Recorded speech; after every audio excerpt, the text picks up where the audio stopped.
The Rock makes his return on Raw on Netflix, but does he kill our WrestleMania dreams? John Cena makes a return and declares he will be in the Royal Rumble, although he says that 17th World title will never happen unless he plays the lottery.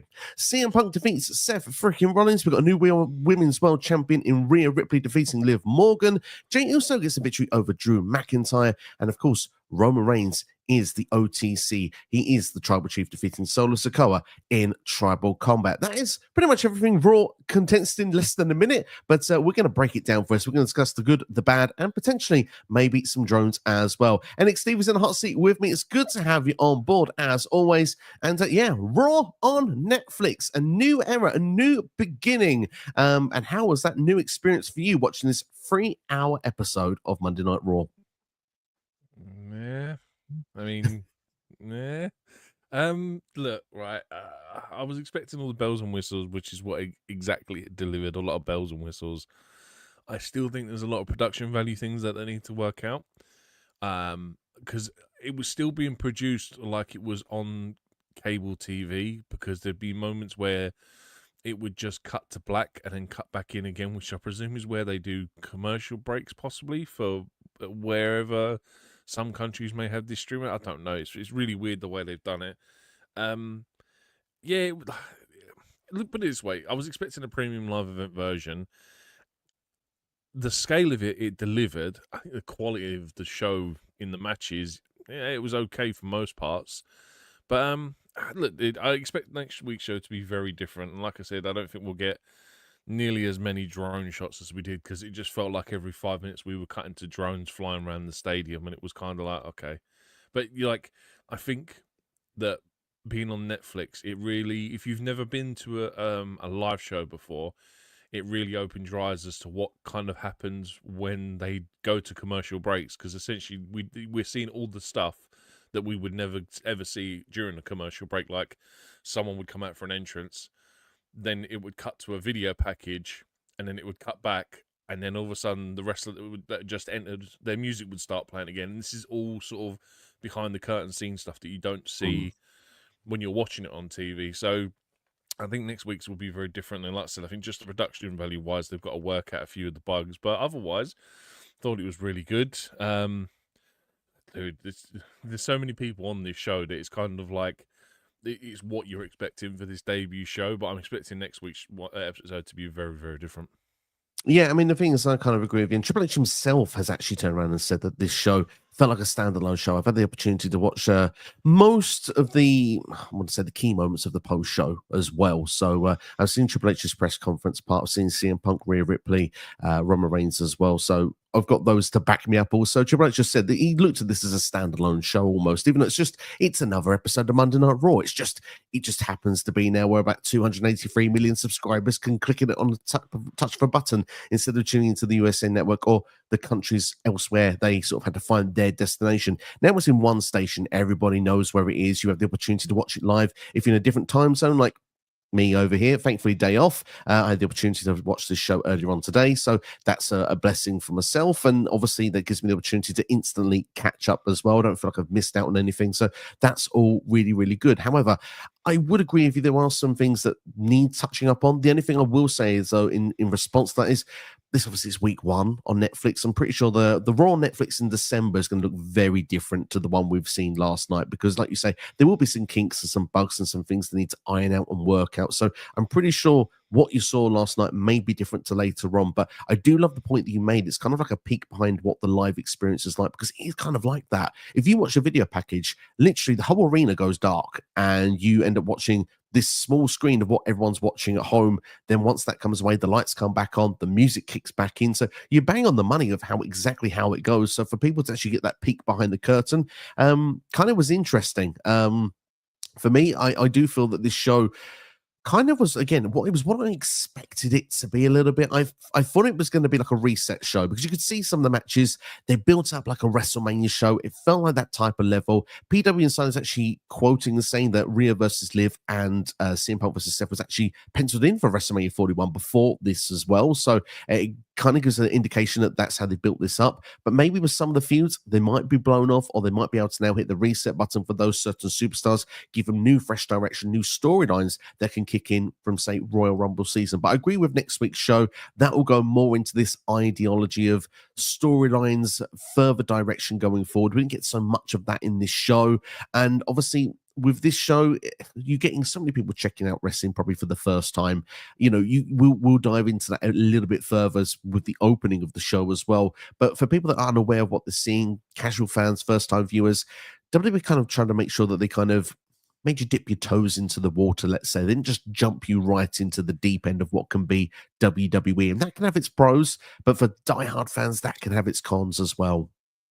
Yeah, I mean, there was errors I thought that were like, it felt very much like there was like when they were doing like the interviews with like Rhea and Priest up in the crowd, and it was like this feels like almost like they're trying to produce like an award ceremony, like you go like to the Oscars or the Emmys or whatever, and like it just felt like it was treated along those lines of like an award ceremony. I felt like just so many interviews and cut into who was in attendance. Like, I get it was supposed to be like this massive A-list celebrity event, and it's just, like I said, next week's will be very different. I just felt like this needed to be what it needed to be for its first ever show. But yeah, I agree with you. Not so much story this week. I think that will all probably start next week. But I think they've missed a lot of opportunities to even plant some seeds for future storylines tonight, which it kills me because I think it could have made the show a little bit better. Yeah, I mean, the thing is, for me, obviously, like, what's the hook to get people to come back next week? That, I suppose, this for me is the key thing you could ask the question to. But let's break it down. Let's literally a DX thing. We're going to break it down. We're going to go through the show segment by segment and give our little bit of feedback on it. But just before we do, shout out to Joe. Joe's with us in the chat right now. Joe says, "Hey everyone," he absolutely loved it. He thought it was amazing last night. He said the Rock segment at the beginning was amazing. The Cena segment was a 10 out of 10. I personally agree with the John Cena one. I'm looking forward to diving into that a little bit later in here. And also said he thought the Hulk Hogan segment was a tiny bit waste of time. And it is, but I tell you what, it's going to give us a bloody good laugh later on in this. I can tell you. I'm looking forward to diving into that personally. But obviously, we mentioned about first time viewers, obviously, Raw Netflix, first time, 283 million subscribers around the world. A video package kicking off the show that pretty much explained wrestling. I love the I don't know if it was the way the graphics were with the screens, how everyone in the seats could see it. We could see what the audience were watching. Plus, then it broke to our TV sets as well, like you say, breaking the fourth wall. For me, I actually really liked it because it made me feel like I was there, and I liked that part of it. Yeah, just the way that they kind of broke down the terms and just said like this is what wrestling pretty much is. The characters, the storylines, the twists, the turns, the shoot, the work, the face, the heel, all these wrestling terms being put out there. And I thought that was a fun little way to put it. And I just think, I don't know, for someone that's never watched it before, you just kind of got to see, okay, many little bits of clips here and there, but obviously just enough to maybe say, oh, this is a taste of what I can look forward to and to expect in time to come. Yeah, I mean, if I hadn't have watched that cold open on YouTube earlier on in the day, I'd have been impressed just as much. But when it started on again, I was like, God, I know this is like 2.5 minutes, and it's like, just get on with the show already for me. But no, I know what you mean. The only thing is like, I get that they're trying to explain the heritage of wrestling and the heritage of WWE, but it was like it would cut to random moments like CM Punk, and it's kind of like, yes, I know old fans understand the point of the pipe bomb promo, but the new fans understand why this guy is just sitting there waving. It's kind of like you have to blur the line slightly, and I appreciate for what it was, and I thought it was like very well delivered, and the canvas that they paint, I think, is fantastic. And yeah, it's like I said, producing a show like this, and like I don't know, like I guess because we've watched wrestling for so many years now that we kind of all know it all, and it's kind of like, yeah, all right, get on with the shtick. But I know what you mean. For a new person watching, for anyone, or even someone who hasn't watched it in a very long time, you kind of get you get the itch for it. Really, I think that's what the point was. It was supposed to give you the itch for wrestling again, and it did do that. And but like I said, for me, I'd already seen it, so I was like, I'll just hurry up and get over with. Yeah, of course, there is that feeling as well. Don't worry, there is going to be, for all the good that I'm just going to say at the beginning here, there is a little bit of a dig that's going to come at the end of it as well. But yeah, obviously the screens that we see in amongst the arena, they break down obviously, and then we see Triple H standing in the middle of the ring, which I thought again really cool effect. Love the production side of that part of it there. Obviously, you and me love an NXT takeover. Remember those at start of those specials? Triple H always in the ring saying, "Are you ready?" A lot of hot air, to be honest, but I totally get what they're trying to do. And Triple H, obviously, being the guy that is going to kick things off, if you will, makes a lot of sense. He's the one calling a lot of the shots. He's almost welcome everyone to the show. Yeah, fine with that. But yeah, it's just to hype the crowd up, nothing more. Yeah, don't get me wrong. I initially sat there and thought, this tonight could be really special. Like the way they were producing it, and I was like, oh, we could be on cards here for like one of the best Raws ever if it's done right, and it did what it needed to do to get to that point. But unfortunately, like as I say, the show goes on, it doesn't maintain that level for me. No, I think I would agree with the same, and I will give my reason for that again very soon. Again, trying to give a lot of reasons to hold on to us. But if you enjoyed the video so far, hit the like button, share with a friend if you're new, subscriber as well, because there might be a lot of new viewers that have come off watching wrestling for the first time. Think, oh, we need to see a review. We need to know what other people think of this.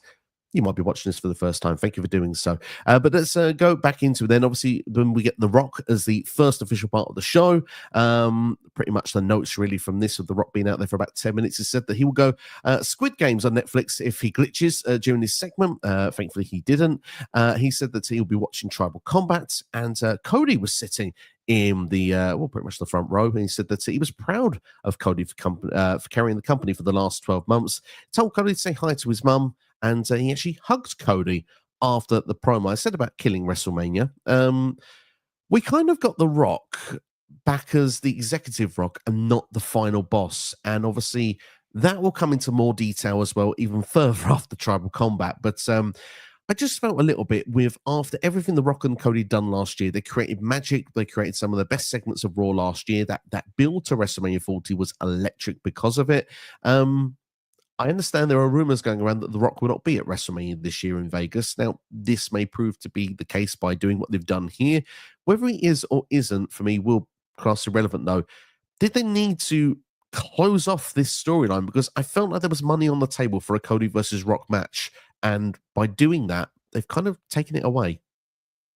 Yeah, I mean, I got the slight impression that obviously he talks about how he's been named High Chief as well through his Samoan dynasty, and I got the impression that that's actually more to do with it than anything else. Like I think the fact that he's been given this role and this title, he kind of has to portray himself in a way that doesn't desecrate the name of High Chief and stuff like that. So whether it's a case of like where he's been this heel who's been calling cities crackheads and meth heads and stuff like that, whether it's a case of now because he has this external position that he has to represent as high as possible, is him going on national TV and calling a city of people crackheads, is it really what you want people to do? Do you really want this guy that represents your dynasty calling a city of people crackheads, meth heads? Do you really want him singing songs, taking the piss out of people and stuff like that? And it's like, I don't know, that was the impression I initially got just off of The Rock's promo alone, that he's like, again, like I said, when we come to the Roman Solo thing, unless there was going to be a plot twist there, I was the same. I was kind of like, oh, so we're not getting heel Rock anymore. Like, I don't know. It felt very strange and very weird. And I don't know if, like I said, because he's been made High Chief now, whether that's got something to do with it. It's interesting because when I heard about that, my initial thought, especially after Cody, was they're going to attempt Rock versus Roman. They're going to skip the Cody stuff. That's what I thought. We're going to go for the bigger match in Rock that wanted as well with Roman Reigns. But the question is, will that happen at WrestleMania? Obviously, the door's sort of left open on it. We'll go into it a bit further as we go into this, but it does feel like as well that The Rock perhaps could have solidified an angle a bit further if we definitely were getting it. But right now we're left with uncertainty, so we have to take it for what it is. But one thing's for sure, we're not getting The Rock versus Cody Rhodes at WrestleMania. That appears to be off the table. But speaking of tables, head of the table was the next conversation in line. Obviously, we're now 30 minutes into the show, and this is when my first real major dig comes in. 30 minutes to get to your first match on Netflix. I understand setting the table, getting people relaxed and into it. It made total sense putting The Rock on early because of the fact that people that have never watched before have heard of The Rock and know what he's done, have seen his movies. That's a reason to draw people in. However, I just felt to get half an hour into a show before an actual bell rings to kick something off, I just feel like that's a bit too long in my book. Yeah, no, I agree. I give him a pass on it just because of what the episode is, and I was like, I think the rumors coming out yesterday was that it was going to be 3.5 hours long, and I was like, well, I'm glad that they gave us the extra half hour because The Rock needed it. But like I said, I get it. It's not very often that we critique Raw saying that they do something like this. So, like for me, it gets a pass just on the basis that it's that show, it's that Raw on Netflix debut, which is why I'll let it slip. But dude, yeah, I'm totally the same. Like I'm used to like a 5-10 minute opening promo, and then we get the first match. And like I said, for the show, I'll give it a pass on this occasion.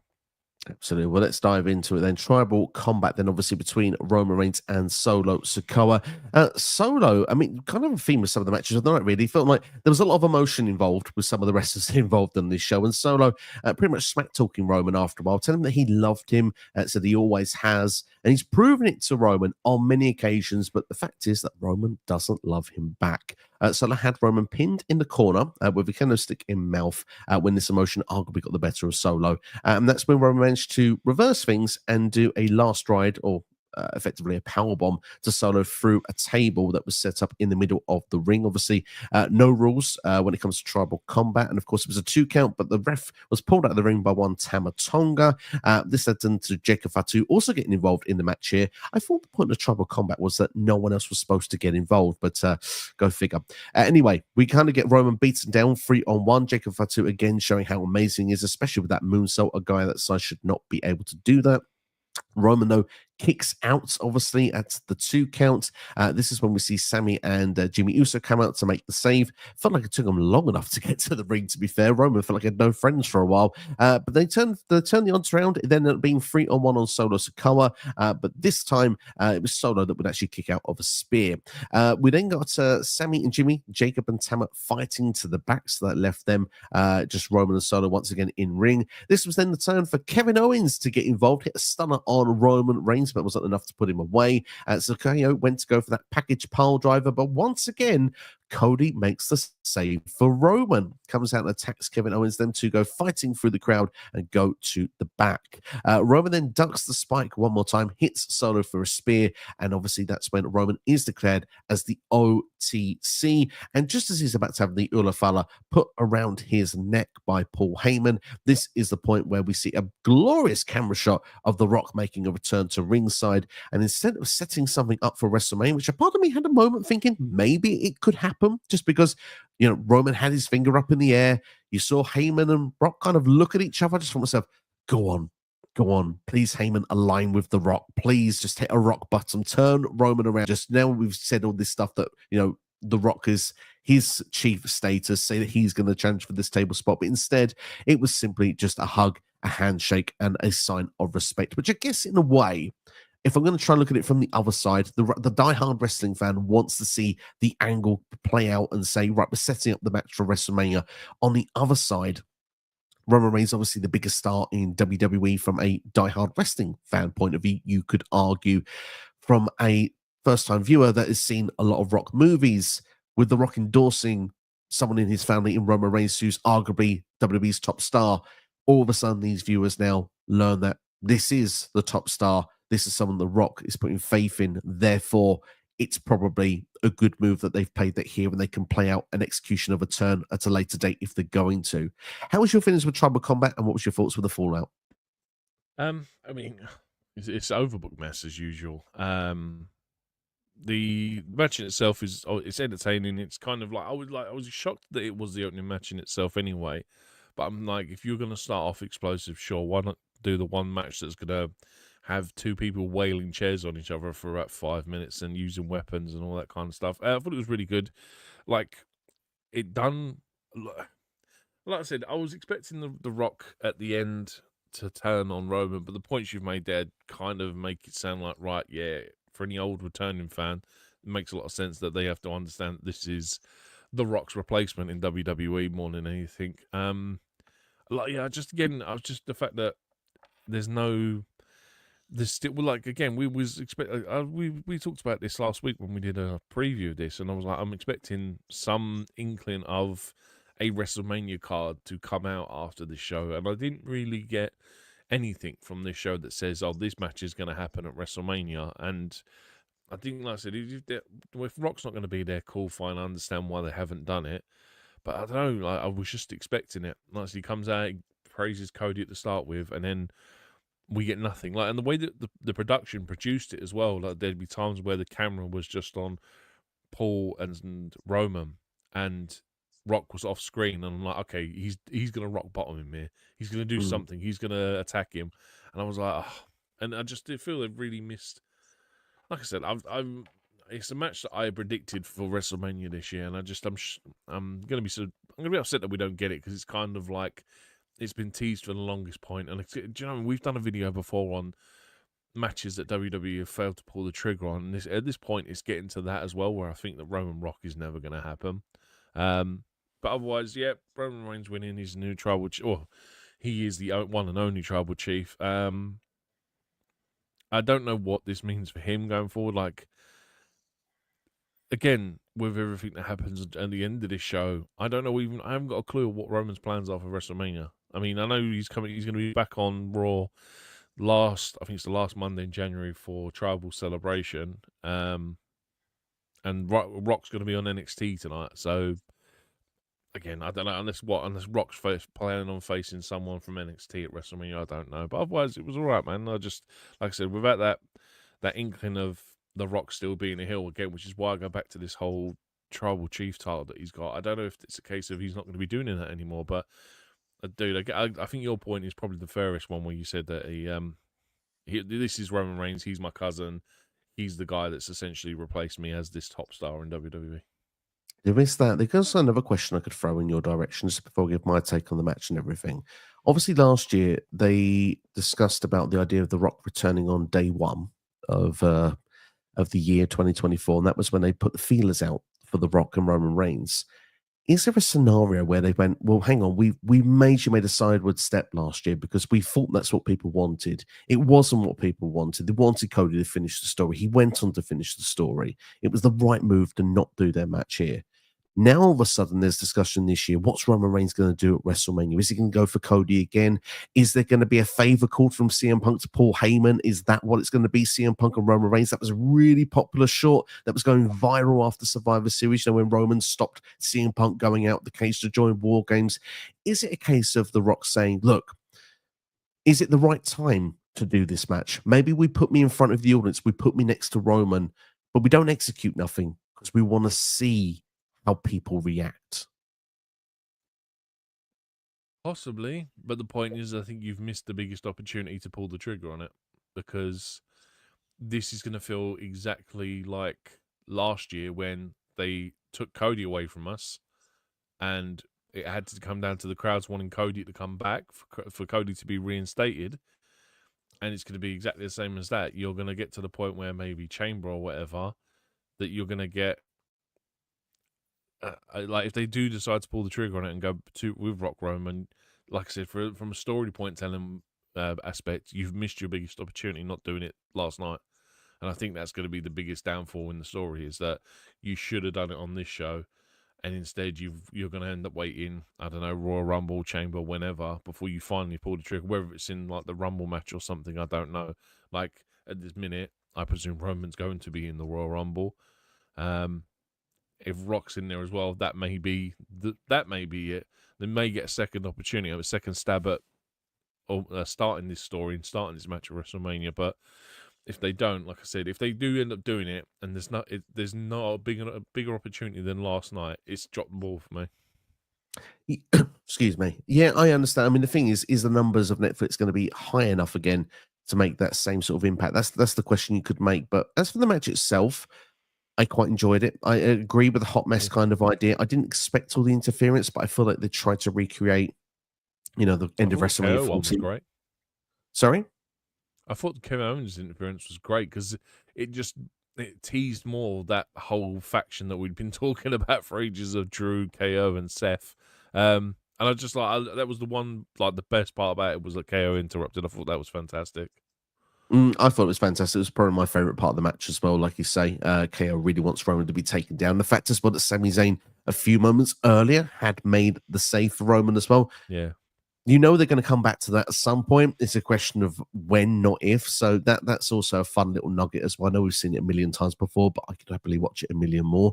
For me overall, I'm going to say that I enjoyed the match. It was the right result. I did have a seed of doubt before the show after SmackDown with Paul Heyman if he would turn on Roman on this show. But again, I think it was the right thing he didn't, because CM Punk is going to call this favor in at some point, and I think the favor is going to be Punk versus Roman to get CM Punk this main event spot at WrestleMania. So maybe that is why they are not doing The Rock here at this point against Roman Reigns. That's why it's simply just an acknowledgement for this time period. I suppose time will tell, and we'll unravel the mess and the potential of this after the Royal Rumble, because in one way, I want to see Rock versus Roman, because, like you said, if you feel we're never going to get it, then that's going to be seen as a missed opportunity for the rest of time in wrestling, because it's a match we should have got. But at the same time, there is some momentum for Punk versus Roman, but you could also do Punk versus someone else to have a main event spot at WrestleMania, potentially aka a John Cena or someone like that. I mean, there isn't even a potential for Punk Rock, because obviously those two have history as well. When obviously Punk was champion, and they did the whole they did the whole Rock versus Cena thing. Punk was champion at the time, and ultimately it was his title shot that was like his main event that was costed him by John Cena and The Rock. It's very true. It's very true. They could even continue the Seth stuff, but we'll get into that a bit later on. But obviously, going then after this was the first of the promo segments of the night. New Day was supposed to have a tag team match, but they said that LA didn't deserve to see them wrestle. And they were saying that Drake beat Kendrick Lamar in their beef, which of course, a mixed review from the crowd, to be honest. Some were on side and some were not. They ran out of time, so they couldn't explain why they did what they did to Big E. That would be a theme that would go on through the show. They would actually get another interrupted segment later on in the show, which was involved with Fluffy Iglesias, comedian from LA. He's got his comedic show on Netflix today. You never know, might give that a bash. Obviously, the New Day still have not got an opportunity to reveal their stuff, even on the post show when they were given the platform. To say what they wanted to. That's when they said they had to catch their flight, so they left Kathy. So we still don't know why they turned on Big E. But we got then the segment afterwards because we thought we were going to get Ray and Pentagon against the New Day. It looks like it'll be a different direction, because WWE kind of let the cat out of the bag, didn't they? All these vignettes we've been having, it said Penta on there. I mean, to be fair, do you blame WWE for just telling us? Because at the same time, we all knew who it was. Again, I think this is for the newer fans that probably don't know anything about it. It's a Google search is the way is to find out who that is, and you can go and find out who this guy is and what he's coming in. But yeah, dude, I was expecting to see it this way as well. And I mean, if you're going to start off a brand new show on a brand new network, I mean, a new wrestler turning up is kind of like a given, isn't it? Like normally, there are some things that we normally get, which is a title change, a title match, a return, and a debut. And obviously, we didn't get any debuts, apart from obviously Raw being on Netflix. But yeah, I was sad to say that we didn't see him this week. But yeah, I mean, he's going to be obviously turning up next week. Unfortunately, he's going to be another L for Chad Gable by the looks of it. So Chad Gable's ultimate build has come to a drastic halt at the minute if he's going to be taking L's to Penta next week.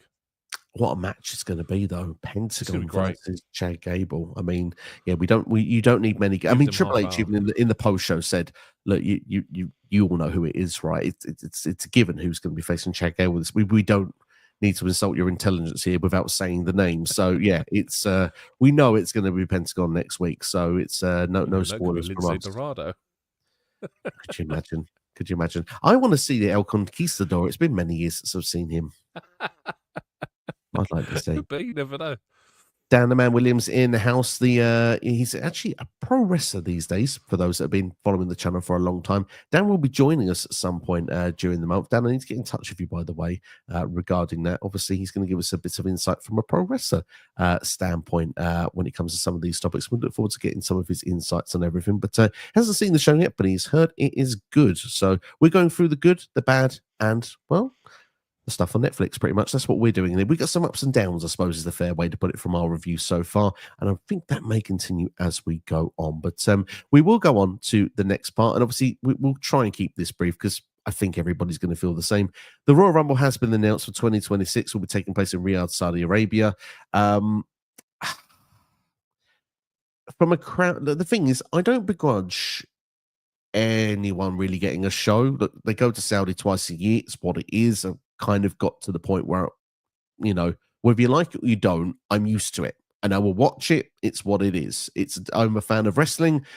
I will watch wrestling wherever they go, whatever they put on. However, the Royal Rumble is one of, if not my favorite show every year. And a lot of that comes down to crowd reactions, the surprises, the returns, the buzz of the Rumble. I just don't feel the Royal Rumble is going to feel special in Riyadh. But at the same time, I do understand that. I mean, they're pushing for WrestleMania. They want it all, and they have the money to make it happen. So I don't blame WWE from a business standpoint. Whether it's people look at it morally right, morally wrong. Like I say, I take the politics out of it. I'm a wrestling fan. I'm here to watch wrestling. I understand it's going to be there. I would prefer it was somewhere different. Yeah, I'm the same. I mean, I dread to think.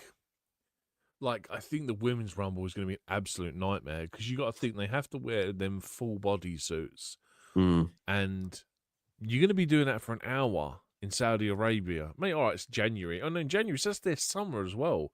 They're going to be busting a nut in there because they're just going to be sweating their asses off in it. And yeah, I mean, dude, the one plus I'm going to take from all of it is that we will be able to watch it at a normal time. For us, it's going to be on like 5, 6 o'clock on a Saturday night, which is great. It's the first time ever I can actually like just watch a Royal Rumble at a normal time. And I've even suggested an idea for you, but look, that's the one plus I'm going to take from it. But I'm the same as you. Like, I'm interested to know if this is one of their 2 Saudi shows for next year, or if this is a third one that they've just like paid for. But yeah, I mean, the same. Say again, the same for you as me. The crowd reactions, like Saudi Arabia, are not predominantly known for their crowd reactions, and it's kind of like the Rumble it's special. And I don't know. I mean, I think on the plus side that the Rumble hasn't gone to 2 nights. I think it will do at some point in the future. I think if they're going to do that, it's probably going to be 2027 now. But yeah, I mean. I'm the same as you. I'm bummed, but like I said, I'll take the win on watching it at a normal time. Yeah, I'll take the win of watching it at a normal time. I wouldn't be surprised if it became 2 nights next year because they did a Raw on the Sunday, didn't they? Which was then aired on the Monday in Saudi. So, and they've done SmackDown. So they have done 2 nights in Saudi before. So I wouldn't be surprised if they did it for the Rumble. However, it's not been announced as a 2 night, so I'm thinking it's not going to be. Not yet. We'll have to wait and see. But you are right. Usually they say these things off the back straight away. So it does appear it won't be. I wouldn't be surprised if they do 1-minute entrance like they did in '95. To be honest, that Rumble year because they won't have 5-6 hour shows. It feels a lot of the time. I think it conflicts with stuff that they have going on that they, when we used to have the 15-20 minute breaks for airtime because they had to do the prayers and stuff like that. So I think WWE tries to make sure those shows aren't as long as they used to be. But we'll have to wait and see. Time remains of how it will break down. It's something we probably don't have to worry about for another 12 months anyway. Will that Braun Strowman green title make a return? You never know. The greatest. It's not their first Royal Rumble, and unfortunately, the first one wasn't spectacular. So let's hope they don't ask for Yokozuna this time round if they're going to get in the Royal Rumble there. So yeah, let's move on. Yokozuna, the Ultimate Warrior, eh? Yeah, exactly. Let's move on. Thankfully, I'm going to talk about my favourite part of the show now. John Cena's return. This comes from someone that's not really a big John Cena fan, but actually really enjoyed the return because I do think the farewell tour is it's a great way to go. It's genuinely about giving thanks to the fans from John and us giving thanks to John, because let's be fair, he's gone through some ups and downs with us lot for the last 20 odd years, and I think we've all come to a point where we respect everything the guy has done. So yeah, it's good to see him back.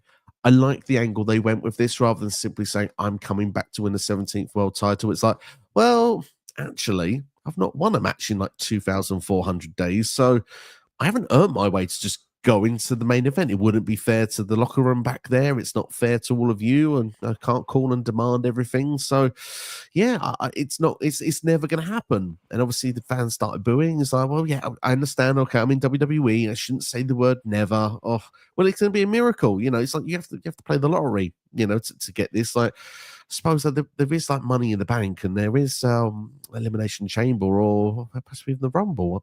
Oh, it's January. That feeling kicked in. And just, I don't know, what John's doing. He's playing from start to finish. He's got you hook, line, and singer, but it's done perfectly. His face was amazing with the way he done it. And just like, I can enter the Rumble. I buy a ticket to the lottery. You've got to play it to win it. I'm going to go into it. Thank you, LA. You've given me an idea. And the fact is, it's not just going to be there. I'm going to win. By the end of it, I'm going to win the Royal Rumble. I'm going to be winning it. And I don't know. There's just a part of me that says, sorry, go on. I said he had me convinced he was going to win the Royal Rumble. But that's the thing. It wasn't just about. I was convinced of one way, and I was sitting there, and I've said I will have a fantasy booking video of John Cena's farewell tour, and I've already given a little bit away of what I want to see with John Cena, but I'm not going to give it away in this video, because if you haven't seen it, it gives you a hook for that video when it comes out. But most know my feelings of it. But John Cena in the Royal Rumble, I tell you what, everybody wants it. This is the thing. You can turn around and say about the things of like, oh, what should and what shouldn't happen. But there is enough people that want to see John Cena win the Royal Rumble to main event WrestleMania. And a part of me, like you said there, at the end of that promo, I believed it. Dude, the guy has such a great way of hyping up a crowd. And you can obviously tell he's been doing this forever. And I mean, just to go back to like the thank you chants, he's going to get one of them every week. You know that, right? Every time he comes out, he's going to get a thank you chant. But the way he just goes on about you're right, I'm not going to win that 17th. It's never going to happen. And then he's all like, oh no, you shouldn't say never. And he like plays on his whole never give up moniker. And it was so good, man. And it's kind of like, it's a shame that like I don't know anyone who can do that in WWE at the minute. Someone obviously has to get to that point where like they can sell the crowd at anything. And yeah, dude, I'm sold on it. I'm sold on the fact that John Cena could win the Royal Rumble. Is he going to win it? Don't think so at this present mind. But dude, I already discussed before that John Cena doesn't need to win the Rumble to get a world title shot at WrestleMania, because there's a guy on that roster who exists. His name is Cody Rhodes. He's the kind of guy that turns around and goes, look, I will give you a title match, John. So regardless or not, I think like, do you remember when Shawn was in the Rumble and he was trying to win it to face Taker at WrestleMania? It's going to be very much along those lines where I reckon Cena's going to get eliminated and John doesn't know what to do or how to get an opportunity to get back into that world title scene. It's going to be very much along those lines, I think. I think it's going to be fantastic.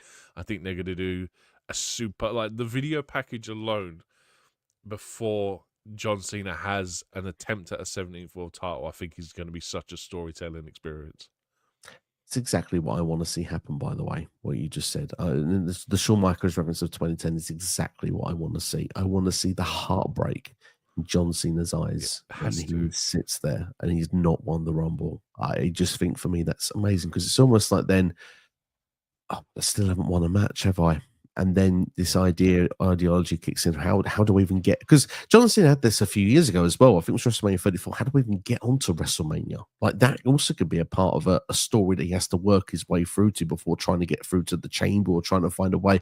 Like you said, you might be given a simply just given as charity. Who knows from Cody? But I think that I think Cena will earn himself the championship match when he gets it, whether it's a WrestleMania, whether it's a different part of the year. I think that John is in for a heck of a journey in 2025, and I think they all know what they want to do, and I'm interested to see where it's going to go. But yeah, we can dive into it further. But all in all, I think the promo. I think Joe said at the start of the video. For me, it was 10 out of 10. I thought it was fantastic. Yeah, dude, best segment of the night for me. It just look, man. I mean, even if you go back to Money in the Bank in London, when he teased the idea of WrestleMania coming to the UK, he does what he does to get a crowd hyped, man, and it was exactly that. And even like even the fact that it was about him, like normally it's always not about him in recent years, like anything time he cuts a promo, but it's just delivered perfectly. It's the most entertainment segment of the night. He's a guy that's not afraid to make fun of himself when he talks about, there's more chance of me winning an Oscar, and and he plays fun on his own acting ability, and it's like he's so good, man. And look, I'm really looking forward to it as well. I want to talk to you off air as well about an idea for a video when obviously because it is John Cena, so we'll talk about it afterwards. Absolutely. Well, look, I think we're putting some seeds out for you lot. There's some content going to be on the way in 2025. You're not going to want to miss, and we've got ideas. We just not had a chance to discuss them yet. But someone who's got some content coming out later is Ryan Awesome, and he is awesome. Literally, go and check him out on YouTube. He'll be reviewing Raw on Netflix, and it's good to see you. It's been a while, Ryan. Hope you are keeping well, my friend. Kicking it with Leo, he's in on time as well, knows what we're going to be talking about next. He feels bad that Liv has lost again after losing the last 3 matches and PLE's to Rhea. The question is now, what's next for Liv? Do they move with the SmackDown, or does she even win the Rumble? She's on the poster for all Royal Rumble, Elimination Chamber, WrestleMania. What does her road even look like? Well, Leo, you've popped in at the right time, my friend. Let's talk about Rhea Bloody Ripley winning the Women's World Championship from Liv Morgan. We're going to discuss it from both sides of how this looked like, really. We're going to look at Rhea Ripley's path as well to WrestleMania from this point. For me, I look at it, obviously, we see initially that Liv kicked out a Riptide. I thought that was a nice little spot that happened there. Obviously, that's when we saw Dominic Mysterio try to make a distraction by, I think they grabbed the championship. And obviously, the ref saw that he put the championship in the ring. So that was taken out, distracted the ref. That's why Raquel Rodriguez could put a chair in the ring. Liv could then hit Oblivion on Rhea Ripley, landing on the steel chair. Chair was taken out, of course. And then when the count was done, Rhea kicked out too. Liv then hit the Three Amigos and the Frog Splash a la Eddie Guerrero. Of course, as commentary said that this is more of an insult than actually putting I don't know, something to Eddie's legacy. Yeah, homage. Thank you for the right wording for me. But then Liv goes for Oblivion one more time after the Rhea kicks out that frog splash. This time, Rhea counters. She catches Liv. She slams her to the mat. She hits Riptide not once but twice and gets the win. Rhea is the new Women's World Champion. Dominic then wants Rhea back afterwards. Looks to open his arms out for a hug. Rhea, for a second, looks like she's just going to go for that hug, but we all know better. Kicks him square in the middle with the balls. 2 balls, 1 kick. It's not looking good for Dom in the future to be Daddy Dom. But Rhea separates with the championship. And of course, then just before she can go out of the arena, the dong hits and we get an appearance from The Undertaker. Me very fitting, The Undertaker was on this show in some capacity because he was on the main event of the first ever Monday Night Raw back in 1993. Quiz question answered for you. He faced Damien Demento. You might need a Google search for younger audience members on this one. Yeah. So it was nice to see. That was a cool moment as well. We kind of got the American Badass with the bike coming out, obviously doing the salute with the arm in the air for both Undertaker and Rhea Ripley. Yeah, I thought that ending part was awesome. Before we go into the future, which I think is where Leo is very keen for us to go to, first we need to just talk about the match in itself. How were your thoughts with Rhea versus Liv? It was okay. I mean, you can tell that they didn't pipe in any crowd noise today. And it was very obvious a lot of times throughout the show that there was no pumped-in audio. And this was one of them matches where you could easily tell that there was no pumped-in audio. The match is okay. It's the result for me that is the biggest problem. And I said before on the preview, I said Liv Morgan needs a world title to get to WrestleMania. I don't think Rhea Ripley doesn't need a world title to get on the WrestleMania card. And the only way I can think that they're going to try and get around this is potentially having Liv win the Royal Rumble. At the minute, because there's no Becky return, which a lot of people was expecting to happen last night as well. That's the only way I can see Liv getting on the Mania card. See, exactly, for another person that would have thought it. Joe. I don't know. Understand. I don't know from a book. Like, don't be wrong. We've still got like 3.5 months or whatever until WrestleMania, but I'm lost at the minute, because I know you obviously look at the Judgment Day going through this whole thing where they've all lost their gold, they've all lost their momentum, their drive, whatever's going to happen with them. But at the minute, if you look at that faction, I don't think any of them make WrestleMania card at the minute, and that's the problem. And they've been the most consistent they've been the best faction all year for me, because they've had world titles after tag team titles, and I can't, like, unless they're going to do Dom versus Ray again, which I very much doubt at this point they're going to do. How does any of them get on the WrestleMania card? And I think the world title was Liv's only thing at the minute that was guaranteed for her to be on that WrestleMania card. It's interesting because obviously we'll tackle Liv Morgan. I'm going to tackle both at the same time, because I'm going to be honest with you. As much as this should be the closing chapter, because I think that was the point of this match, they put it here rather than WrestleMania to close things off. I don't think it's finished, because first off, I know that WWE picks and chooses when they want to put this stipulation in, but Liv's been champion for like 8 months. There's got to be a rematch clause. She's going to get a rematch. I think it'll be a Saturday night's main event, and a lot of people were upset because I believe that something had been promoted of a last woman standing match. That didn't take place last night. I don't even know when that stipulation. First off, we've had Christmas and New Year, so everything's a blur anyway. I don't remember the stipulation being made. It might have been at that press conference that they did at the WBHQ. I'm pretty sure you told me in the preview it was the last woman standing match, because that's how we talked about how the title doesn't change hands if neither of them can stand up. The chat helped me out on that one. I'm not gonna lie. Oh, I get okay, credit to the chat where the chat is Fair due. enough. But that's why I say the whole thing's a blur to me. So I didn't even remember why they got rid of it or made it not a thing to begin with. But it would make sense. Yeah, but if they're going to do one more match, then it needs to be a stipulation match. It needs to. I mean, for me, it would make more sense to have Dom and Raquel nowhere near ringside, so they can do, I don't know, the typical steel cage, Hell in a Cell, blah blah blah. It makes the most sense of a stipulation. But yeah, exactly. Yeah, those ones. Those I still need a Slam in the Van, by the way. Rage in the Cage. They need to happen. Yeah, I can see the last woman standing match being something at Saturday night's main event. We have a show a week before the Royal Rumble. We need to build stuff up for that. Nothing's been announced yet. That would be a match that would make the most sense for me, because I do agree with actually not one, but potentially both of the things Leo could say here. Oh, that's not the right comment. Sorry, Leo. But potentially move to SmackDown. If you break up the Judgment Day, you can have Liv, you can have Dom, you can have Raquel, all go to SmackDown. You can leave Finn and JD on Raw. Carlito just eat some apples in the corner. That kind of makes sense if you're going to break up the Judgment Day that way. But the difference is with the Rumble, we mentioned Becky Lynch.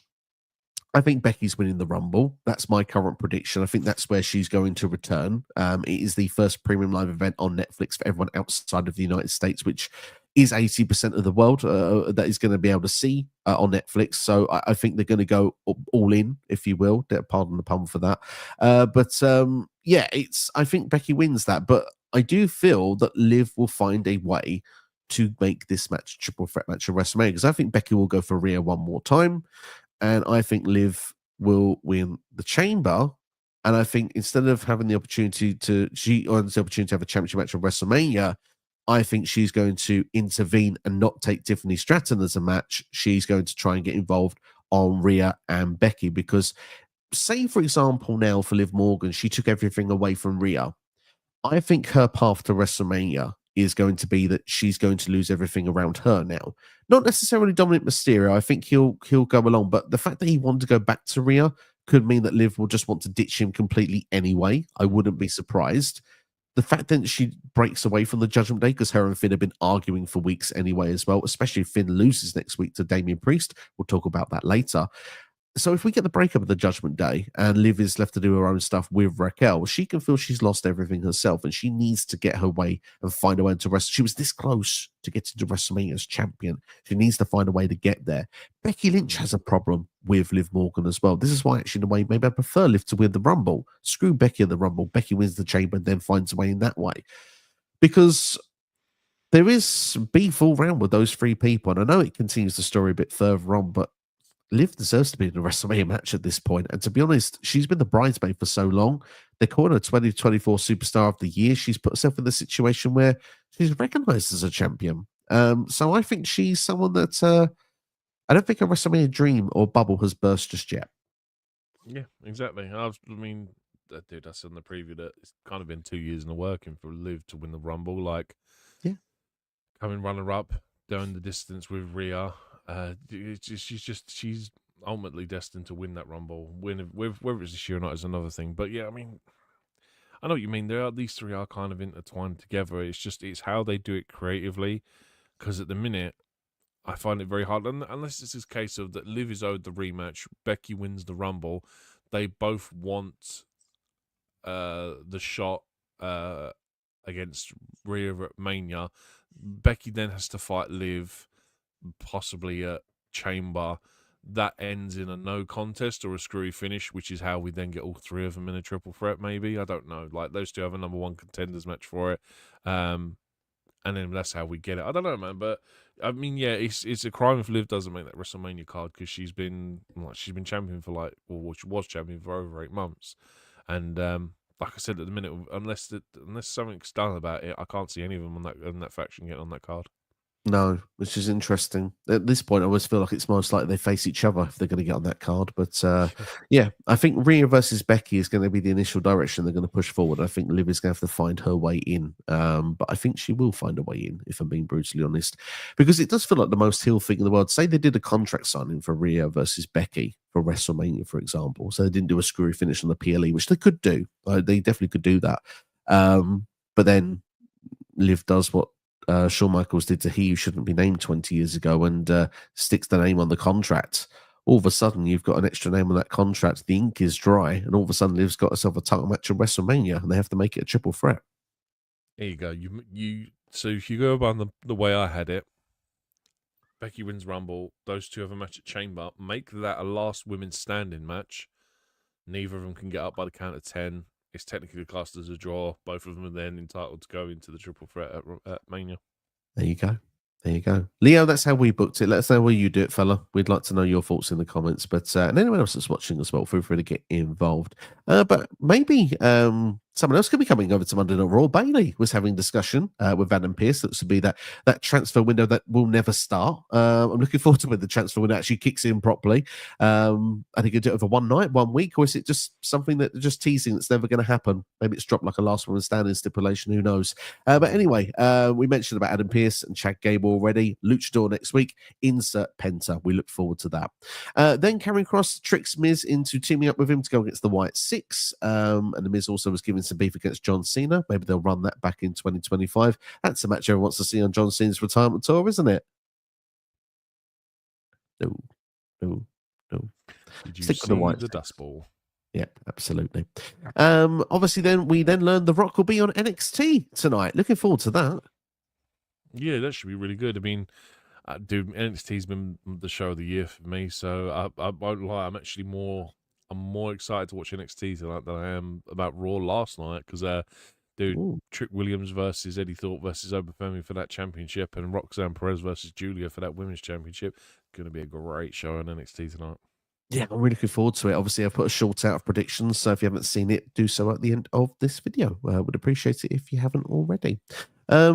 Ryan wants to say that if Cena wins the Rumble, it should be from the number one spot. I like the idea of the journey having to go through 29 other people. That sounds quite exciting. I initially had him down as the number 17 spot, just because that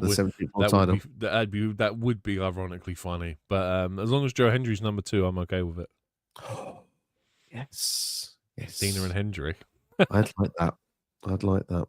Should I do a fantasy booking men's Royal Rumble video? Let me know in the chat. If there's enough yeses, then I actually will consider it.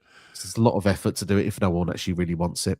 Noob's in the chat. How are you doing, Noob? Thanks for joining us. Hope you're keeping well. We are doing very well, thank you. We are currently in the process of probably starting hour number 3 on Monday Night Raw. We've then got my second favourite thing on this show. I'm not going to lie to you. Jey Uso's entrance with Travis Scott. Simply because... obviously, Yeah, just because of Michael Cole and Pat McAfee. I absolutely loved that. I'm not the biggest Pat McAfee fan anymore on commentary, but I've got to say I did enjoy him on Raw last night. The idea. Oh, Have you got? Have you got? the Michael Cole's dancing is like dad dancing at a wedding. It's Oh, it's the best. horrific. It's the best though. That's what makes this so good. It's so bad. It's brilliant. Like, the fact as well that Pat has to comment about it as well. Like, he's not in condition, but he's saying Michael Cole was not in condition either. He's like, yeah, you're on beat like every second time. It's like, yeah, I was sold. More of that for me. Yeah. Entrance of the year. It was horrible. First of all, I said you got Travis Scott smoking something that he really shouldn't be smoking inside a building as well. How many laws is he breaking with that alone? And yeah, Michael Cole out of beat to a yeet is just it's so cringy, man. Like, it was honestly the worst. I won't lie, I didn't actually enjoy commentary last night. I think they were so overbearing last night. I really struggled to get on terms with it all. And like I said, I take it for what it is for the first night. But yeah, like I said, Michael Cole dancing on the table is genuinely dad dancing at a wedding. Give me more of it, honestly. I don't know. Sometimes the bad is brilliant for me. So, but I'll tell you what, though. This is where I'm going to start saying something that maybe some people don't like. But you know what? I like 2-hour Raws. I'm a less is more kind of guy. This is where I started to burn out. Jey Uso versus Drew McIntyre. I genuinely can't tell you half of what happened in this match because genuinely this was the point where I was like, okay, right. I'm like, it's getting a bit long now. We've been here for like nearly 2.5 hours. I'm ready to switch off. But yeah, all I can tell you is that Jey Uso does kick out of a Claymore. I know that Drew lines up for a second one. I know that Jey collapses in ring. We see Drew McIntyre have a little smile there, knowing he feels he's got this victory. Lines up for another one, misses, and that's when Jey rolls him up. To be honest, I'm sure the match is fine, but I was switched off for this. This is where I needed. It's like an AEW pay-per-view for me. There's one match where you just need to just regroup, and this was where I needed to regroup in the show. This was a match that honestly didn't deliver. I like on my notes on this match alone are very, very small. Like, I literally have Jey picks up, I roll up with. That's basically it. It's a very nothing match. It's another one of these matches that you can tell that they're not piping in audio for the crowd noise as well. It done nothing in terms of building Drew up. I mean, sure, Jey gets the sneaky win, which is I don't know how that benefits either of them really, because it doesn't make Jey look convincing as well as a face, and Drew's just taken another L. So unless they're going to run this back again at a pay-per-view, I don't know. But it's got, whatever they do, if they're going to have another one, it's got to be considerably better, because this was, I'll be honest, it was boring. It was just like a standard TV match. There was no excitement. There was no story twist or anything. It was just genuinely a bang average match for me. Yeah, absolutely. My toasted sandwich on the side was more interesting for me on this match. I'm not going to lie to you. But yeah, we had a Gunther vignette after this one. It said it might be a new era for everyone else, but not for him. He is where dreams go to die. That black and white promo with just the gold on the title was fantastic. Do more of that stuff. Yeah, that was beautiful. I really enjoyed it. Because the fact is that Gunther, he's a world champion for that brand. He should be on the show more. But at the same time, if you're going to maximize your 30 seconds to 1 minute, I think he did that really, really well. I still think there's a chance. I'll give a bit of a clue away now, because obviously Royal Rumble coming up. I feel like that Logan Paul is going to be the next challenger. He was in the crowd actually earlier on in the show. I didn't make any note of that, but yeah, he's a full-time WWE superstar now. You do realize that means Logan Paul is probably going to be a world champion at some point. I do, yeah. I'm prepared for it. I'm ready. I'm kind of okay with it, because he can deliver in every aspect. Like, he can deliver mic work, he can deliver in ring. I know he's obviously not everyone's favorite cup of tea, but I mean, if you're going to take someone and put them into that position, I think Logan Paul smashed it out of the park for just in terms of being a WWE superstar. So I'm okay with that. But yeah, I got a very strong feeling that guy is going to be like world heavyweight champion at some point in the future. Yeah, I was tempted to put in the predictions video for 2025, but I didn't want many more dislikes on the video, so I took that one out. But genuinely, I agree with you. I don't think he's going to get there this year. I think it's going to be a case of he's the kind of guy that's going to win a Money in the Bank. Do you know why I think it could be this year? Well, A, Money in the Bank could be a reason why. But B, we are on the Netflix era, and I genuinely believe the whole point of this start, and something you'll probably have noticed with this show, The Rock was there. The Undertaker was on it. We've put John Cena there. CM Punk and Seth were main eventing. It's like all these ingredients of things of these are the names we expect you to know, and this is what we think you know. Logan Paul was on this show as well. He's who we think you know. And WWE's going to push them to start with because they want people that are not involved with wrestling so much to get hooked on. Yeah. If they turn around and say, Logan Paul's wrestling here, I'm going to watch it. The Rock's here, I'm going to watch followers on, 81 million followers across all his social media accounts. Do you know what I mean? That's eyes on the product more than anything. It's a smart business decision. Politely, me and you are massive fans of Chad Gable. How many first-time viewers, though, you think are coming back to watch Chad Gable right now? Yeah, exactly. And that's no dig on Chad Gable. He's fantastic. He's a 5-star wrestler. Every match he has is brilliant, and I hope he gets to the world title scene. He is the guy, though, that needs to spend another year in the Netflix era being built up. This is where he needs to start having his time for the next level, like to get there. He needs to be like not who Logan Paul drops the title to because it's heel on heel right now, but you get my point. They're going to push the people now. Like Cena's going to be the person to be the start of this to push forward. Logan Paul's going to be the person to start to push this forward, and then they'll be the people to help build the new stars up. That's what I think they're going to look to do. So by the time Netflix deal is finished, all of a sudden your Bron Breakers and your Carmelo Hayeses and your Chad Gables at the top of the card, and they're the reason you tune into Netflix. Yeah, don't get me wrong. It's really crap for wrestlers when you sit there and like the guys like Chad Gable, for instance, who have been in the business 10, 15, 20 years, whatever, or just in the sport in general, and then like a hot shot just because he's popular online comes in and achieves more. Like Logan Paul's already been a United States champion. That's one more singles title that he's won more over Chad Gable, and Chad Gable is a professional wrestler, and he's been doing it for a hell of a lot longer. And it's like it is criminal, man. Like, I get it, but like, yeah, I know it can rub people up the wrong way, but look, like I said, from a business point, it makes all the sense in the world. But you're right, man. Chad Gable they need to book him right because, like I said, he is a 5-star wrestler, and it's kind of like you sit there, and if within the next year he doesn't win a singles title, I think he's going to be looking back at the point when he renewed his contract and goes, "Why didn't I just leave? I could have gone to AEW and been a champion over there by now." Yeah. I can imagine a match with him and Garcia would be amazing, by the way. Yeah. Even Will Ospreay. Yeah, it would be amazing. But yeah, do you know what I would do with Chad Gable? This is complete enough for the Raw review, so apologies everyone if you're thinking, get onto the next bit. But we like Chad Gable here, and this is, I feel like I've given him a bit of a disservice. Let's put him back onto the pedestal he belongs on. I think he should move over to SmackDown. I think the USA Network is the right place. And it's obviously Netflix still for us, but I can see Cody and Gunther eventually being switched shows, and I can see like a situation where the wrestling show is SmackDown. That's the where the wrestlers go, and then the Netflix stars, if you want, are on Raw, and you build Chad Gable because I think on that side he could win the United States Championship right now. Like he could be someone to be in the mix. If Gunther's on SmackDown. Exactly. And I think that would be the right. He could have, dare I say, he could have a Kurt Angle like run if he was to go to SmackDown right now. Where I think on Monday Night Raw, he's going to get lost. You want it. Yeah. Yeah.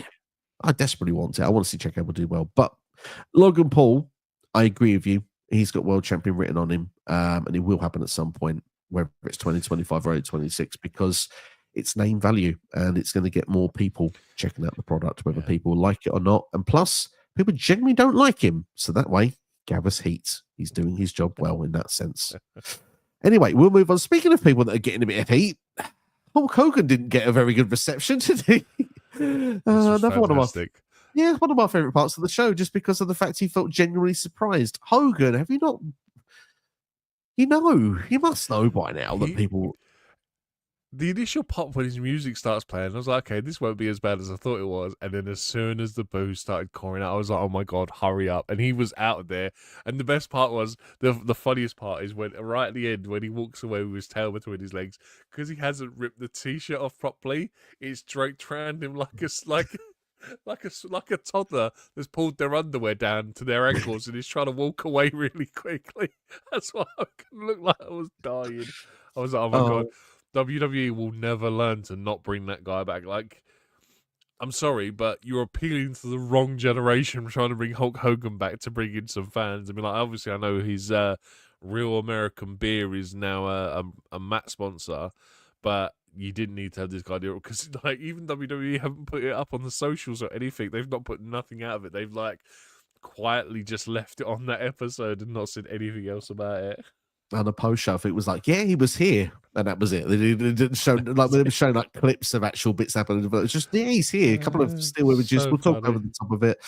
Yeah, they don't. And the thing I thought was most awkward was like when you could see the reaction's not good, and there's a script there, and ad lib.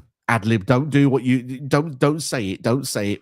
He said it. The greatest tag team partner I've ever had is you, the fans. You've never turned on me. They're booing you God. right now. They're booing you right now. This isn't a good look.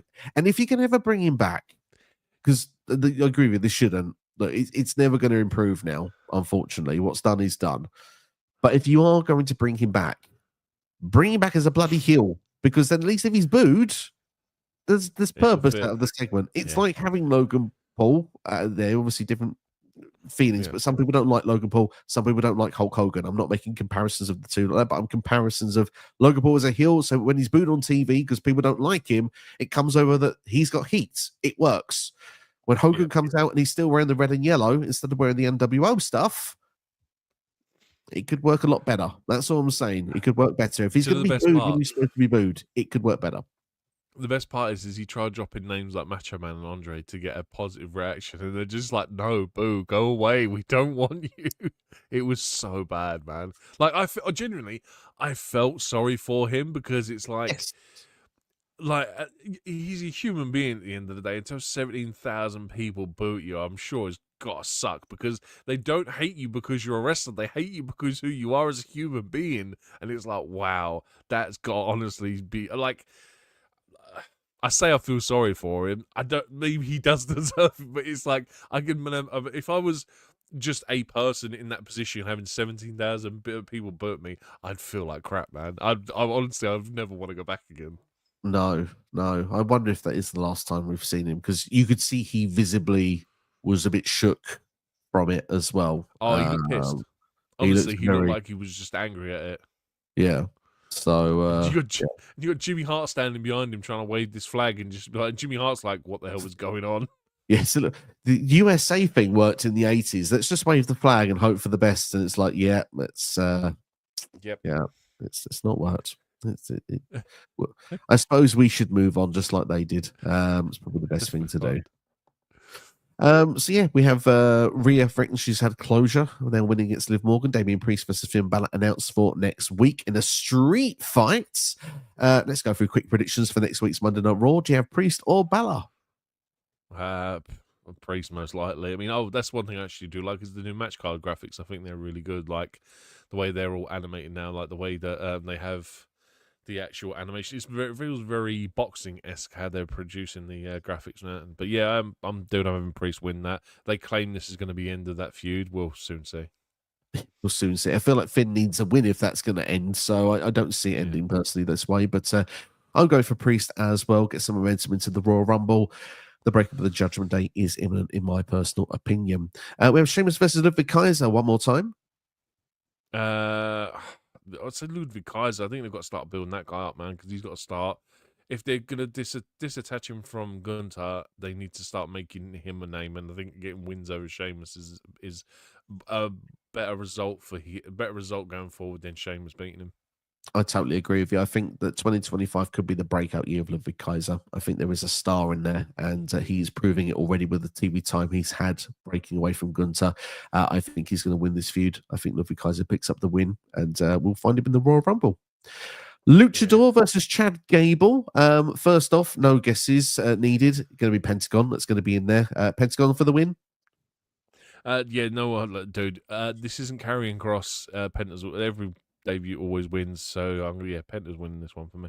Penta's winning this one. And then for the Women's Intercontinental Championship Tournament Finals, we have got Lyra Valkyria against Dakota Kai, a match I must admit, really looking forward to. I love the IC title in general.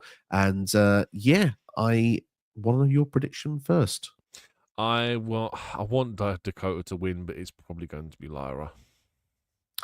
I said Lyra at the start of this. I am going to finish with saying Lyra as well. I would be happy with either woman winning the Intercontinental Championship and holding it as the first holder of the title, but I think this is Lyra's to lose.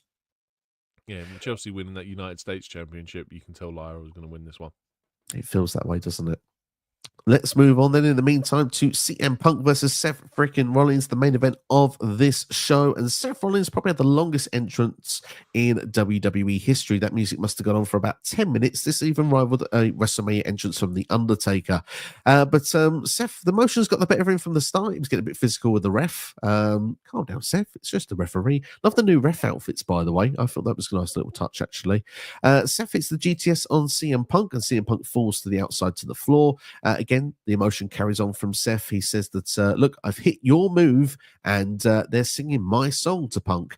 Threw Punk into the ring, went to get himself. Very silly move because Punk then hit the curb stomp, led to a 2 count, Seth kicking out. Rollins hit another GTS, but this time goes for a pinfall attempt. Punk does kick out.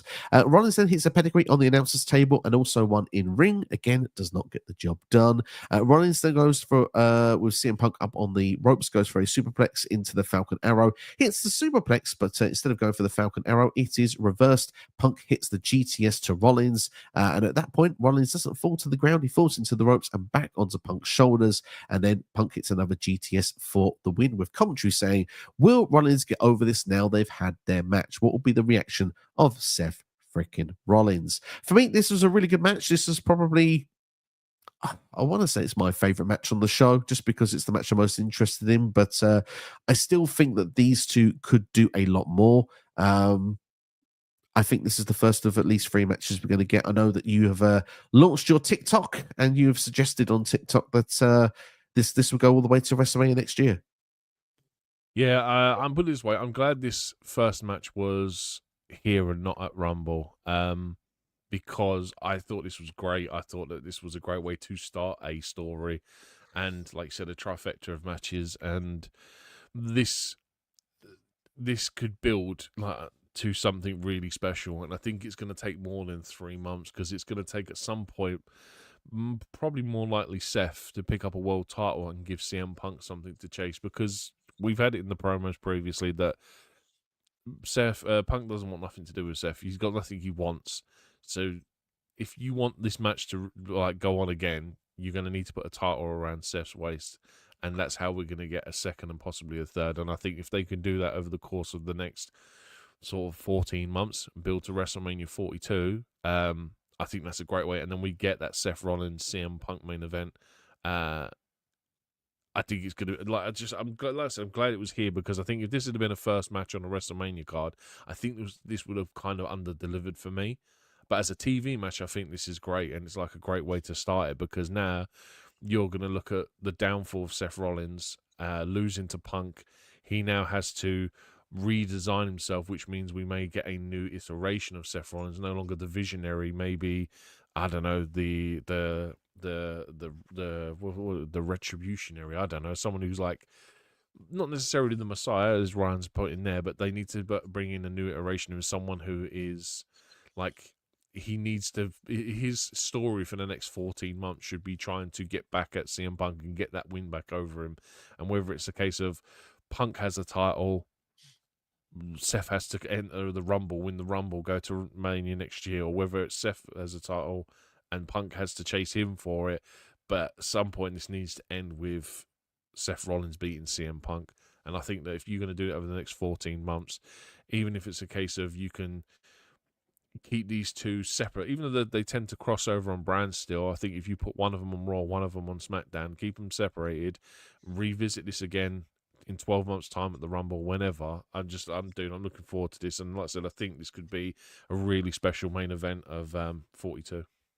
I really like the suggestions you've thrown out there, especially the fact as well that CM Punk in the post show had come out and said along the lines of that he felt he made Seth Rollins feel a bit like a killer for the first time in a while. He's not felt the killer from Seth because of the fact the way he dresses and the way he prances around sometimes. He said he'll mock that guy, but he's not going to mock the ability of Seth Rollins. He does believe when he's in the ring with him that Seth is he is a killer. And when I was listening to all that, I thought myself like, Punk then said about the stuff of, he couldn't get rid of Drew, so he's assuming he won't be able to get rid of Seth this easy. Just made me think, like you said, they will revisit this. Even Triple H said this is just the beginning, it feels, with those two. So I'm interested with that. I think they will carry on, like you say. I hope they carry on as long as you're suggesting, but keeping them separate so it's drawn out a bit rather than actually just like having repeat stuff on Raw for the next sort of 12 months. That would be a bit more painful. But yeah, I like the idea of Seth having to almost change it up a little bit now because I think a lot of people have got tired of him dressing up in a goofy style and just prancing around and stuff. I think people want to see a more serious side to Seth Rollins. If it's a big if, we get Seth, Drew, and KO as a group. I kind of almost want to see Seth go full circle back to what we saw in 2012 because he came in and they made reference of the Seth Rollins that was the almost the hired gun by CM Punk. He was CM Punk's shield. I They kind even of said want to his see. real name. Yeah, they did. They did. I want to see a version of the Shield with Seth, Drew, and KO because they want to get rid of all of what's wrong in WWE. They want to stop this Roman dominance. They want to get rid of CM Punk, who they claim is, they claim is bad for the company. And they want all these things of the truths they're spitting on. They want to make sure that they dominate because fans are just not listening to them. They're not buying into it. So they're going to have to force the issue. Obviously, you can never have the Shield again because of the fact that it just, people won't go to it. Do you know what I mean? They won't. There's only ever going to be one Shield. You're not going to have Moxley back. Roman's not involved with it. It just doesn't make sense. But to have that style of group with a different name, maybe the combat gear comes in. I don't know. Maybe, but something that just says we're not taking any shit. That's what I want to see moving forward with that group, and I want it to start with, like you say, a downward spiral of Seth Rollins because between now and WrestleMania, I'd like to see things go wrong for. Well, I don't want to see things go wrong for Seth. That's a bit nasty, isn't it? But in storyline terms, I want to see Seth feel like the world has crumbled a bit because he's not got what he wanted out of this. He wanted to beat CM Punk and get rid of him. And I want Punk to get what he wants. I want him to get his main event back because Rollins said you weren't going to get that, but yet you've earned it and you've got it. Now, what do I do? How do I get around this? How do I make it better? What do I need to change? And it's first, he's going to look at himself to bring out that killer instinct that CM Punk reckons he brought out of Seth. So I'm excited to see where it all leads to from here. But one thing's for sure, like you say, and I agree with you, by the way, this would have been underwhelming as a WrestleMania match. It was perfect here on Netflix, the first ever main event on Netflix as well, which no one can ever take away from those two. I mean, even just this, even the fact that you mentioned KO, Drew, and Seth as a faction, that already gives me 3/4 of a War Games team for Survivor Series. You know what I mean? If they can find the fourth to put in there, like a Bronson Reed or whatever, when they come back, and you put them against like a Cody, a Roman, and a Punk, and they have a fourth, like I don't know, Sammy or someone. Do you know what I mean? There is the inklings there that you could have. Even War Games sounds tempting at that point if you're going to do it. But yeah, I know what you mean. I know again with the faction thing. I mean, you sit there and say Shield, Allah. I mean, dude, NWO obviously is kind of like the one that everyone goes by online. Which, look, I wouldn't be against them doing it because it's a great way for them to sell T-shirts again. Because obviously NWO, I said before, is one of the WCW's biggest, if not the biggest, selling T-shirt for them of all time. But I'm sure they'll think of something creative. But it's they didn't even necessarily need to package them and have them in matching gear. It's the fact that you get these three people together who are the bad guys but are not the bad guys because everything they're saying is true. Like they've been screwed over by all these people and they're sick of like being on the losing end. They're supposed to be the heroes. They're the anti-heroes in this story. Do you know what I mean? And it's like, dude, hopefully they pull the trigger on it because it's something I really want to see over the next year. I'm really excited to see what they can do with this. There's a lot of possibilities, I think, is what I'm going to say. And although we probably didn't get a lot of those on this show, this was, as Triple H said, this was a standalone show. It felt like this was its one and done. This was an opportunity to break out and do what they need to do for Netflix to do what they do to introduce themselves. We'll probably get back to next week to the storytelling and what we used to do on Monday Night Raw. You can see politely the scale of the card isn't as WrestleMania-esque as what we've seen this week. So it's going to be interesting how they're going to build things and continue to go strong on the Netflix era moving forward. And I have hope that they will succeed because apparently Netflix were very happy with how things have gone on this first night. I'm hoping they'll continue that success moving forward. They certainly have the platform now to make, I mean, millions upon millions more fans than what they've currently got, and I think that's certainly going to be a win for WWE. But Leo has got some great comments, which I want to get to in a couple of minutes, Leo. So Go do for be it. patient with me. But first off, I want to just give our overall final thoughts of Raw on Netflix. Obviously, we had a lot of celebrities in the crowd as well. Shout out to Joe, by the way, who made mention that, including the lots of Macaulay Culkin. We saw Nikki Bella dance in the crowd, by the way. Maybe she returns in the Rumble. Interesting to see her there. Would be fun for a cameo or surprise. But all in all, I will give my final thoughts first, if you don't mind, NXT on Raw. I think that this is a show with positives and negatives. I felt the hype. I think that's the most important thing they wanted. They want to make this feel important. On the surface, it was important. I enjoyed it. But there are a lot of flaws when you look beneath the presentation of this is important. This feels like WrestleMania. And I think that that's something that they need to look at for future weeks, because it shouldn't be something you can gloss over and dig beneath and go, oh, yeah, but this wasn't fun. The match quality, like you say, wasn't as strong as perhaps what it could be. But I don't think the wrestling was seen as the important thing on this show, which is weird. It's a wrestling show as well for people for the first time. But they wanted moments, and I think they delivered on their moments. I think that's what I'll say they got right with the moments. My major issue is the length of the show.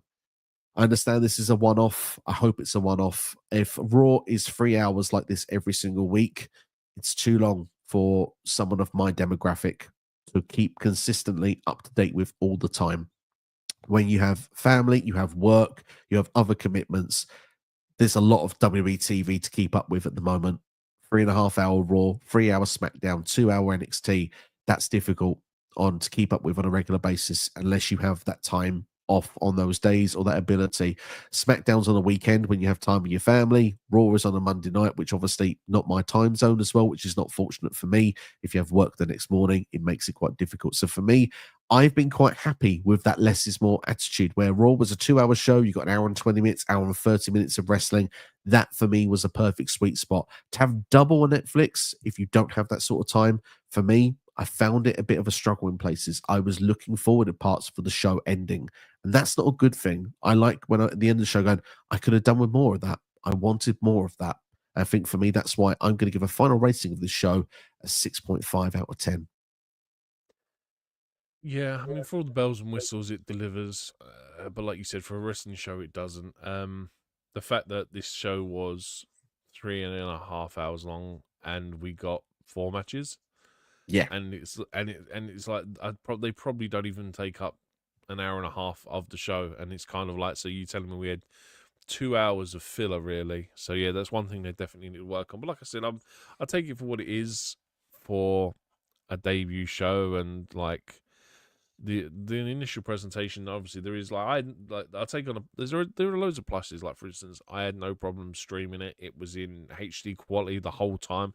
If anything, it was probably the quality was probably better than anything I've watched on any other service of Raw. So, for instance, before over here in the UK, I was using Discovery Plus because I had a subscription for it, and the quality wasn't always as good as what it was on Netflix last night. The presentation and the feel of it did make it feel special, but like I said, yeah, or like you said, sorry, the timing of it is something that needs to be worked on, and yeah, the quality wasn't there for a first ever show, and it'll be interesting to see. I think next week's show is probably going to be the measuring stick for what the show will actually be like going forward. But yeah, I'm the same as you. It's a lot of TV to catch up on, and obviously, if we did this as a full-time job, it would be different, because it would kind of be like, absolutely. well, we have to do it as a job, but do you know what I mean? We do this, do you know what I mean, for our own benefit and our own entertainment. And if you throw 8 hours of WWE in and then throw in another, I don't know, 3 hours of SmackDown, AEW, if you watch that as well, and then if you watch anything else, ROH, New Japan, whatever, do you know what I mean? There is quite a lot, and it is a lot to overbear with. Otherwise, I thought, yeah, it was okay for a presentation. I think for me, most importantly, is it didn't live up to the hype that it was supposed to be in terms of a WrestleMania premium live event. Like, this felt very much like this felt like a B tier premium live event. and I think and not a very good one at that. So for me, I'm probably in the same area as you. I'm probably going to say like a 6.5. It probably sounds like the fairest judgment. Absolutely. I think the things for me, everything was so slow to get where it needed to. It was a very slow paced show, so everything felt longer. So for me, if WWE can work that Loads of out, it's like cooking bacon. Just very quickly, you trim the fat off. I mean, the fat can be very tasty sometimes, can look brilliant. When you have it on the plate, the extra flavor. But I don't know. I don't know. I like a shorter show. I like to feel like I want more at the end of it. yeah. I mean, like I said, with the fact it's the debut, I think like for instance, every single match having um video packages to accompany them, and it's like I get it. You're trying to introduce new watchers into this person, this character, this backstory, and what they've been through. Um, yeah, that's what I mean. It's just like I said, next week's going to be the real judgment. But dude, you can't really go much of it. I just think that it failed to deliver from a wrestling point, is what probably the safest bet to say. I think so. I think so. Some of the segments, like John Cena's segment, was brilliant. Brock's segment was okay, but yeah, it has some big question marks in it as well. But I agree with you. You make a great point. The fact that Netflix as well, what you see now on night one, it may not be the same what you see on week two, and it might not be the same what you see in December. I think they'll get through a lot of Yeah. the things that they need to get through. Right, we're going to wrap up in about 5 minutes, ladies and gentlemen. But quickly before we do, Leo's got a few comments and we want to get through those ones for you. And he's made some really good points. He says, going back to what we said about Liv, I think she should win the Rumble because usually winner loses a lot before the Rumble. Look at Bailey last year, for example. Thinks that Liv will win it. Becky wins the Chamber or faces Liv. And that's how you make that triple threat, I guess. But he says, if Liv does win, what number should she win from? As a heel, probably later in the Rumble makes most sense. Yeah. Number 27, 28, 29, even number 30. Yeah, somewhere around that area. It's just that I don't think Becky and Charlotte need to win. They're already ready-made stars. Whilst I 100% agree with that, this is the thing with the Netflix era. They will push the established to begin with. But the one thing that might go in Leo's favor, I am going to make the argument that Liv Morgan's had such a strong showing over the last 12 months. Although she's not quite in that category, she is a recognized name. She's not the bridesmaid anymore. She is someone that is a favorite to win the Royal Rumble at this point. Yeah, even from her performances in the last two Rumbles alone should make her a favorite to win it. Exactly. She's been the runner-up the last 2 years, so she certainly is playing on that idea of winning the Rumble this year. It certainly is a strong possibility. If she's not the favorite, she's definitely the second or third favorite to win it, in my opinion. Liv can then play the edge role going into WrestleMania, teasing going to SmackDown, facing Tiffany, going to NXT before making her decision at Chamber or something like that. It's always fun to do. I like that. And I can see Liv winning the Chamber, but winning the Rumble will be a bigger deal for her just because of her history with Rumbles in the last 2 years. I think we both agree with that. And also, I think Liv eliminates Charlotte or Becky for me. But what do you think Liv should eliminate to win the Rumble? And if it's the Chamber, like you guys said, who should she pin to win it? I mean, for me, if she's going to win the Rumble, I think she should screw Becky. That's the way it should be if it's the Rumble. If it's the Chamber, then she should beat whoever's put in front of her because at that point, I think Becky and Rhea are already out of the equation. Yeah, I mean, it's hard to think of any other. Like we said this last week, that there's only a few names that are kind of penciled in as a favorite to win the Rumble: Becky, Liv, Bianca. Do you know what I mean? Do you know what I mean? There's only like 2 or 3 names, so it has to essentially be one of those names. Absolutely. Perhaps Bianca would be a fun one to have beaten. Perhaps on the route if it's the Chamber, just because that's a really established name as well, maybe, just to solidify her even further. But time will tell. It will be interesting. And I want to thank Leah for those comments. I want to thank everyone for their comments that's joined us in a very different usual time slot to when we usually do these shows. It's not usually at this point of the day, but want to make a big thank you to Nick Steve as well. Been sitting in the hot seat with me today. Raw on Netflix each and every Monday. For us outside of the United States, we've got it tonight. NXT, The Rock will be there as well. Be on SmackDown. We've got for Netflix as well. So it's exciting times, premium live events as well. So it's a fun time going forward. And NXT, look forward to discussing potential video ideas with you in a couple of moments. But anything you want to say to the viewers before we close off? No, don't just say this year's gonna be a fun year, man. Like I said, it's gonna be really exciting for pro wrestling in general. Royal Rumble's looking to be one of the best ever. Even Mania, depending on the fact that we're in January now, and we still ain't got a clue as to even what any matches are. Is quite unpredictable and quite fun. But yeah, I think it's gonna be a really exciting year. And like I said, although Raw on Netflix wasn't the best start, I think it's only going to get better. I think so as well. I think that he's going to go from strength to strength. I think WWE is going to be quite literally on a different stratosphere, new platform, exciting times. I can't wait to see how it's going to play out. But let us know your thoughts of Raw on Netflix, the debut show, in the comments below right now. And let us know your predictions for next week's show as well. And we'll see you for the next video. All the best. And more videos will be dropping this week. So keep an eye out. It's Royal Rumble season. You know, we've got that good stuff on the way.